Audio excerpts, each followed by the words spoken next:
fe.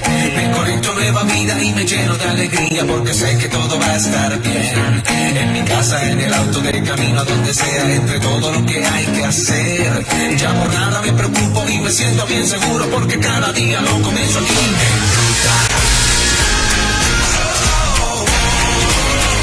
En ruta.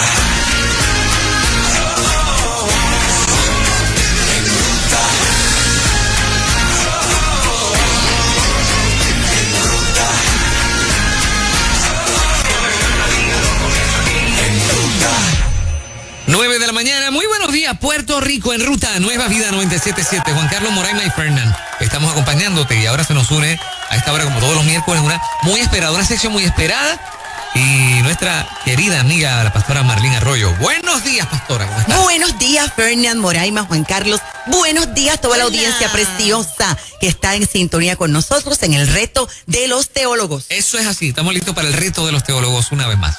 3 preguntas. Muy difíciles, de hecho. Muy difíciles. Ella trata de contestarlas y ha hecho un esfuerzo tremendo, Marlene, durante todo este tiempo. Nosotros comemos Biblia durante toda la semana para hacerte el planteamiento que hacemos. Así que hoy tienes otro reto más. Muy bien, muy bien. Y comienzo contigo, Juan Carlos. ¿De verdad? Contigo voy a comenzar. Ok, yo le planteé a la pastora Marlene Arroyo 2 versos de la Escritura que están en Efesios capítulo 2. De hecho, es el verso 1 y 2. Aunque ese capítulo es hermoso, completo, dice Efesios 2, 1 y 2. Antes, ustedes estaban muertos a causa de su desobediencia y sus muchos pecados. Vivían en pecado igual que el resto de la gente, obedeciendo al diablo. Sí. El líder de los poderes del mundo invisible, quien es el espíritu que actúa presente en el corazón de los que se niegan a obedecer a Dios. La Escritura establece de manera clara, por lo que yo entiendo, Marlene, que ya Satanás no opera en mí porque Cristo me salvó, me alcanzó con su gracia y con su amor. Al yo aceptarlo, ya yo no estoy bajo el dominio de Satanás. Exacto. Pero el verso 2 me dice que ese mismo espíritu de Satanás es el que sigue actuando en los que no han aceptado a Cristo, que la Escritura le llama los hijos de desobediencia. Eso es así. Por lo que puedo decir entonces que todo el mundo que no ha aceptado a Cristo está totalmente bajo la influencia de Satanás. Vamos a explicarlo. Totalmente bajo su influencia. Totalmente. Y ellos, así como nosotros somos instrumentos de Dios, ahora salvos por Dios, la gente que no tiene a Cristo es un instrumento para cumplir los propósitos de Satanás. Exactamente. ¿Yo puedo concluir eso? Definitivamente, vamos a explicarlo, porque son versos fuertísimos. Aquí el apóstol Pablo le está escribiendo a los creyentes y les está haciendo un recordatorio. No se olviden que ustedes tienen vida nueva, que a través de Jesucristo ustedes tienen vida. Sin embargo, aunque los creyentes hoy estamos caminando con la vida eterna que Cristo nos proveyó en nosotros, dice el apóstol Pablo, no se olviden jamás que ustedes en el pasado estaban como está el mundo hoy. Estaban muertos en delitos y en pecados. Así que vamos a aclarar que hay diferentes tipos de vida, porque quizás, Juan Carlos, alguien inconverso que nos esté escuchando pueda decir, pero es que yo no entiendo porque yo estoy vivo, yo respiro, yo camino, yo estoy vivo. Hay diferentes tipos de vida. Mira, podemos hablar, por ejemplo, de vida vegetal, las plantas, la flora, de vida animal, la fauna. Podemos hablar de vida mental, de vida moral, de vida espiritual. Y en este sentido, una persona puede estar viva, puede respirar, pero en otro sentido, como es el sentido espiritual, puede estar completa y absolutamente muerto. Lo que concluimos, ¿verdad? Que estar espiritualmente muerto no es contradicción, oposición con estar físicamente vivo. Ahora bien, vamos a explicar algo. La Biblia utiliza muchos cuadros diferentes para describir cuál es el estado de un muerto en el espíritu. Por ejemplo, dice que son ciegos, Juan Carlos.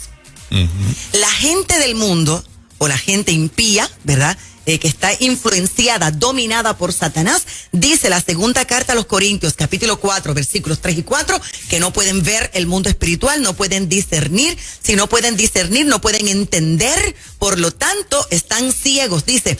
Y si el evangelio que anunciamos está como cubierto por un velo, lo está solamente para los que se pierden. Pues como ellos no creen, el Dios de este mundo, y aquí habla en letra minúscula y hace referencia a Satanás, los ha hecho ciegos de entendimiento para que no vean la brillante luz del evangelio del Cristo glorioso, imagen viva de Dios. Por lo tanto, una persona espiritualmente muerta es una persona ciega, no ve.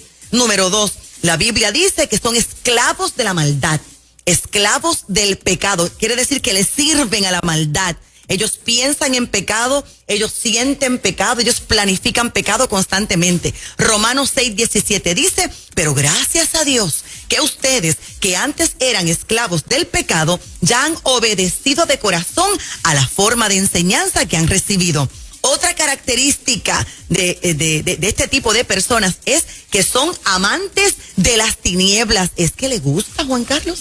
Le gusta la oscuridad, le gustan las tinieblas. Juan 3:19 y 20 dice la palabra del Señor, los que no creen ya han sido condenados, pues como hacían cosas malas, cuando la luz vino al mundo, prefirieron la oscuridad que la luz. Dice Juan 3:20, todos los que hacen lo malo odian la luz y no se acercan a ella, para que no se descubra lo que están haciendo. Pero hay algo más. También dice la palabra del Señor, palabras de Jesús, que este tipo de personas, Jesús las cataloga como personas enfermas.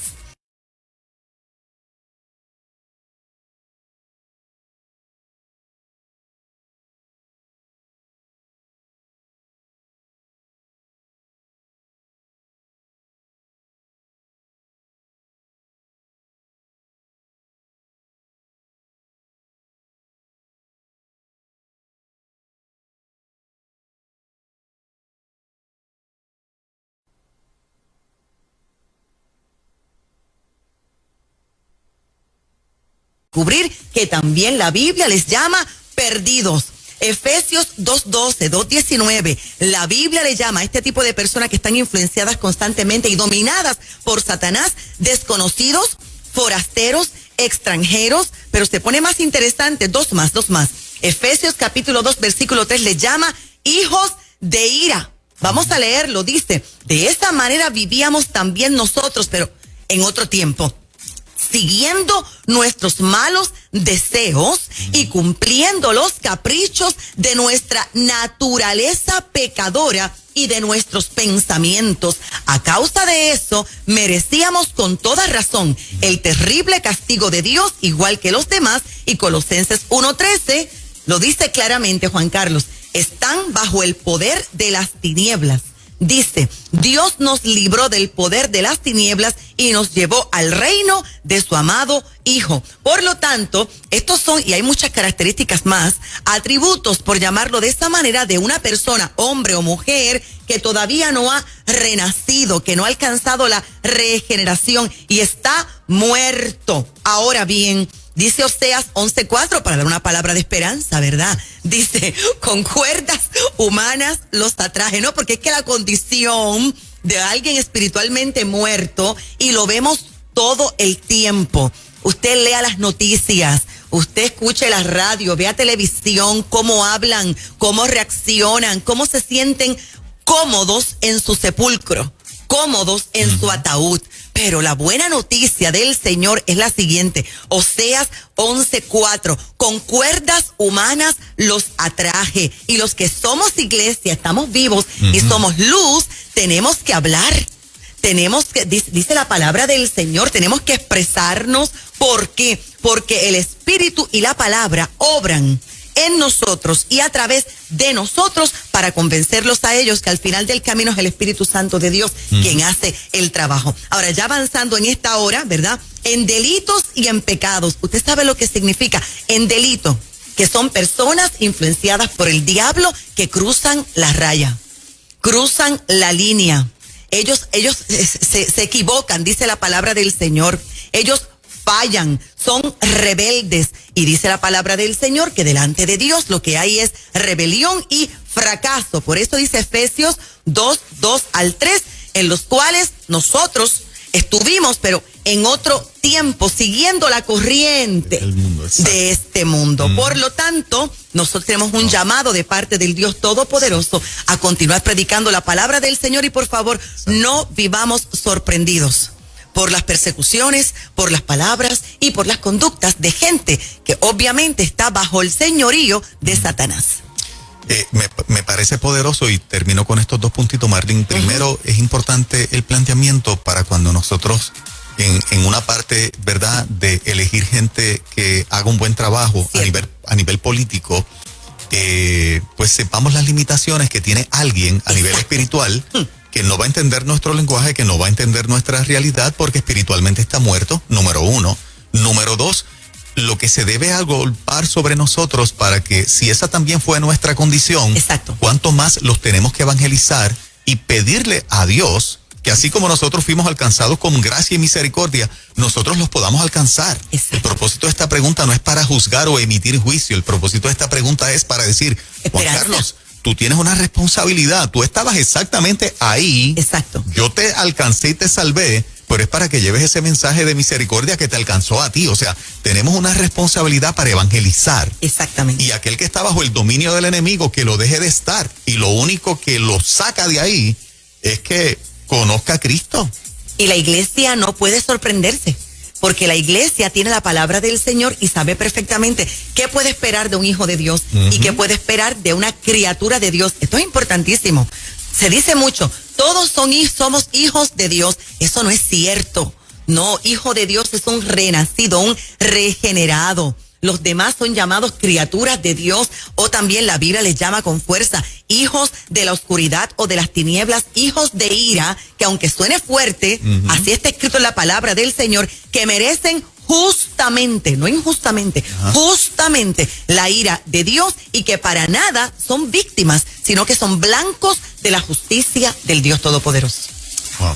El reto de los teólogos, poderoso como siempre. Pastora Marlene Arroyo. Te quedan 2 retos adicionales. Vámonos con Moraima. Conmigo. Oye, dejó a Fernán hoy. Sí, para el final. Hoy lo dejé, ¿verdad? Travieso se quedó para el final volví hoy. al principio. A dejarlo al final.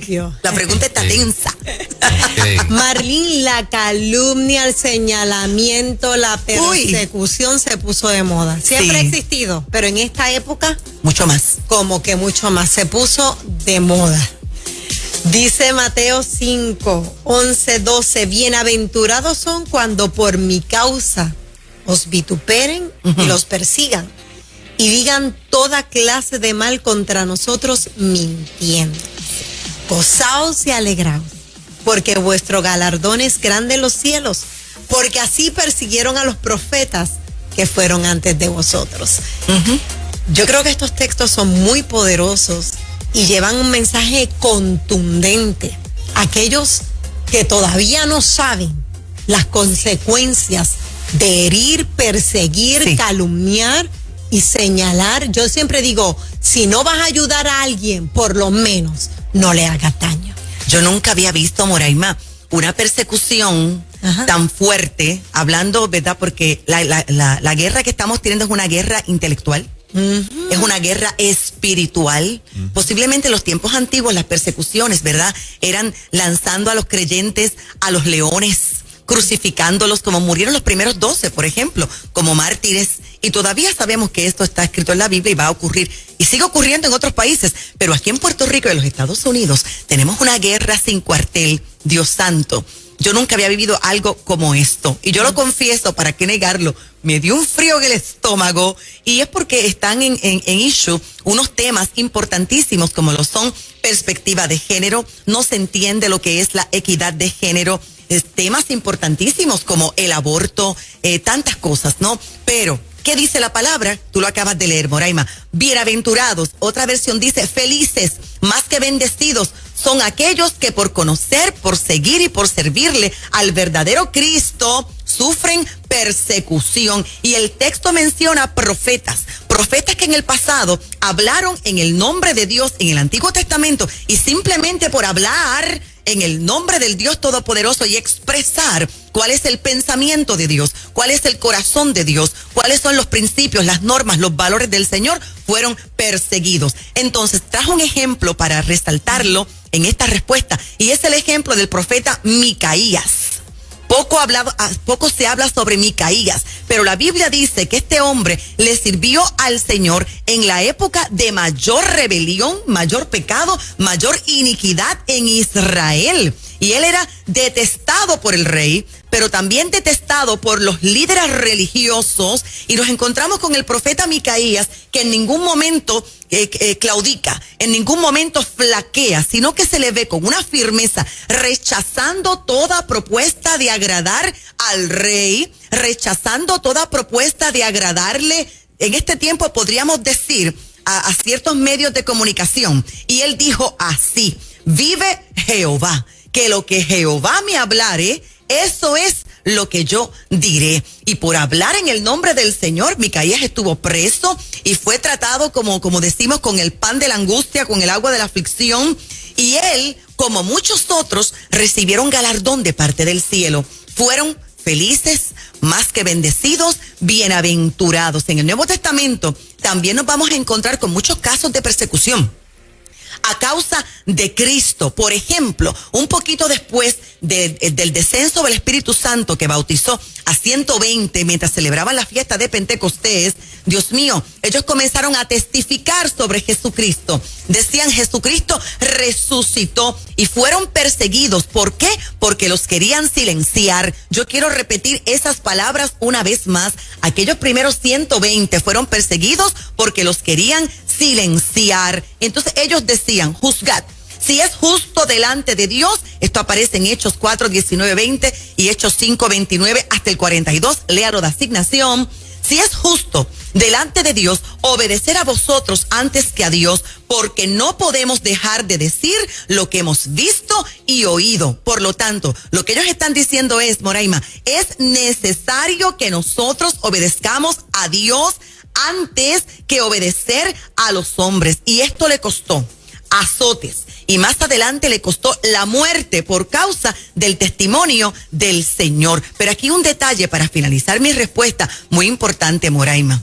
La Biblia dice claramente: bienaventurados, felices, más que bendecidos, los que son perseguidos por causa de Jesucristo, por ser creyentes.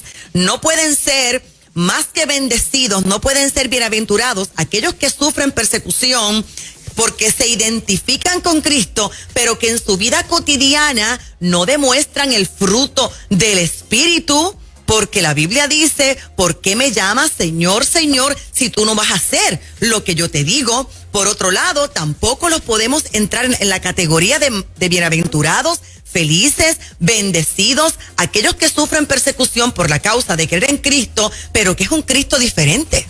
Esto es importante decirlo. Es como si fuera un Cristo distinto, como si fuera una palabra de Dios distinta, una interpretación de las Sagradas Escrituras distinta. Y Jesús habló de esto.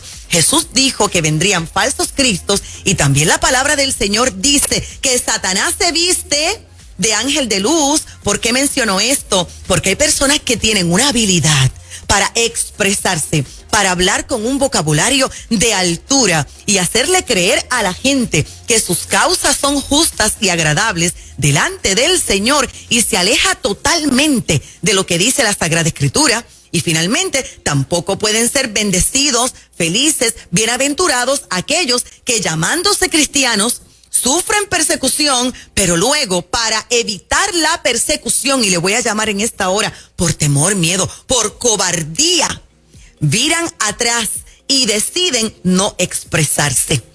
Se congregan, sí, son gente linda que cumple con principios, pero no se atreven a expresarse por miedo precisamente a la persecución, y entonces utilizan excusas. Conclusión: no todos los que sufrimos persecución a causa de Cristo sufrimos persecución y caminamos a la altura de lo que Jesús está demandando de nosotros en esta temporada.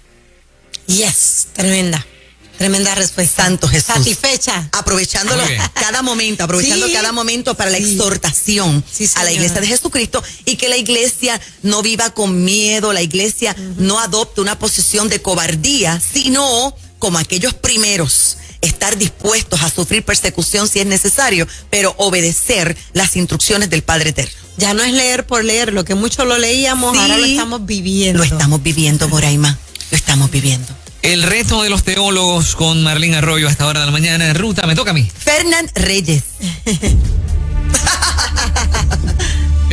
Mira, esta es la pregunta que tengo, pastora, esta mañana. Sí. Voy al grano. ¿Puedo llevar mis diezmos a otra iglesia que, por ejemplo, necesite ayuda económica, o algún otro ministerio que necesita ayuda, o que identifico que tiene precisamente, ¿verdad?, un objetivo muy noble, muy con el que me identifique, o cualquier otra razón, ¿no? Hay gente que, yo he escuchado de gente que hace eso, y he escuchado de gente que lo objeta. ¿Cuál es la contestación correcta? ¿Puedo llevar mis diezmos, específicamente los diezmos, ¿no?, a otra iglesia? Muy bien. De que se puede, se puede. Y de que se hace, se hace. Pero vamos a explicarlo. Voy a dar 2 ejemplos rapidito. Número 1, yo conozco una congregación preciosa en Isabela, Puerto Rico, que es independiente. No pertenece a ningún concilio, a ninguna red apostólica, son independientes.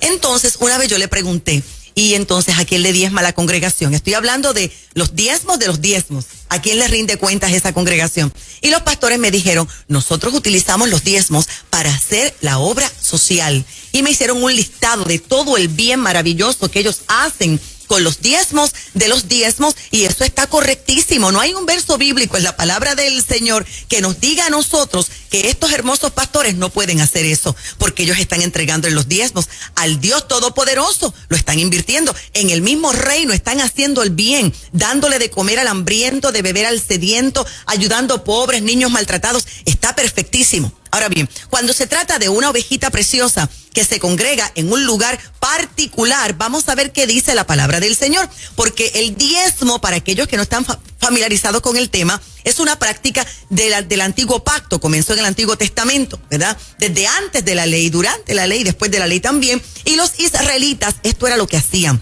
Ellos tomaban el 10%, la 10ª parte de todo. No era de dinero, pero 10ª parte de las cosechas, de los ajos, de las cebollas, etcétera. Se colocaban en una canasta y se presentaban delante del Dios del cielo. Esto no se hacía en silencio, sino que ellos declaraban una palabra de bendición al mismo tiempo que entregaban esos diezmos. Por ejemplo, Deuteronomio capítulo 26, versos 2 al 3. Hoy declaro ante el Señor tu Dios que he entrado en la tierra que el Señor juró dar a nuestros padres, y esta era referencia a la tierra prometida donde fluía, dice la Biblia, leche y miel. Y bajo el nuevo pacto, dicho de otra manera, también nosotros estamos viviendo en una tierra nueva. Colosenses capítulo 1, versículo 13 dice que nosotros ya fuimos rescatados del reino de las tinieblas, aleluya, y fuimos trasladados al reino del Hijo de Dios. Así que estamos en tierra nueva,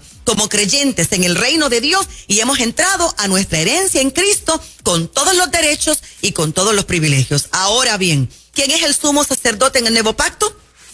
Jesucristo. Y cuando diezmamos, que en mi caso personal, yo soy diezmadora fiel y leal, yo le entrego al Padre de todo lo que Él me da, Fernan, el 20%. Y en el nuevo pacto le presentamos nuestros diezmos, nuestras ofrendas a Jesús, y nosotros confesamos también que fuimos rescatados de Satanás y fuimos trasladados al reino de la luz, y nos regocijamos y recordamos y damos gracias por todo lo bueno. Ahora, Jesús no se lleva los diezmos para el tercer cielo.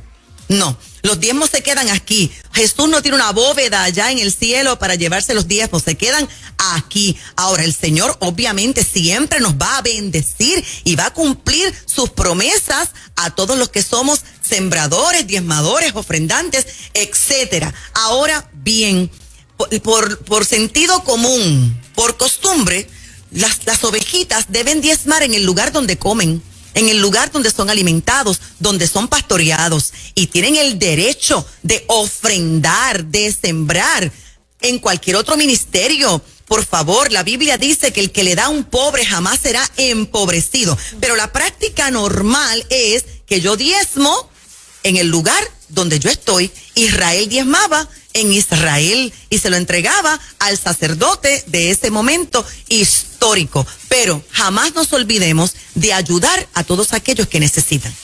Bien. Excelente. Excelente, sí. Así es que... Estás pensando. No, lo que pasa es que... Tírala. No, es que hay mucha gente que tiene distintos, ¿verdad? Pensamientos, claro. Sí, y era buena sí. la aclaración. La aclaración y explicar también lo que es diezmo. Antiguo pacto, nuevo pacto, porque también hay gente que dice, pero ¿por qué tengo que diezmar? Yo doy lo que yo quiero. Y es que el número 10 significa redención. Y como el sacrificio de Jesús no dejó ninguna parte fuera, el sistema financiero también fue redimido. Él hizo provisión para eso. Cuando yo diezmo, si yo tengo $100 y yo entrego 10, pues entonces la palabra del Señor me garantiza que yo voy a ser más productiva con un 90% redimido que con un 100% sin redención. Wow. Y hay bendición y hay prosperidad para todo el que da. Amén. Ahí está. Tremendo reto de los teólogos. Un contenido extraordinario que también puede ir a buscar a las redes sociales, lo que nos escuchan a través del 97.7, para que lo comparta con los suyos. Claro que sí. ¿Qué está pasando, Pastora Marlene Arroyo, en estos días, su ministerio? Estamos allí en Ponce, Puerto Rico, todos los domingos. 2 cultos, 9:30 de la mañana y 2 de la tarde. Los miércoles, como esta noche a las 7:30, estamos profundizando en las Sagradas Escrituras. Viernes están nuestros jóvenes allí a las 7 de la noche, contentísima con los jóvenes que están en crecimiento, están en avanzada. Para más información, 787-644-2544. Suscríbete a mi canal de YouTube, Marlene Arroyo, para que continúes escuchando enseñanzas, y a nuestro podcast, Marlene Arroyo, 644-2544. Gracias, Pastora Marlene. Gracias a ustedes. En Ruta Nueva Vida, buenos días.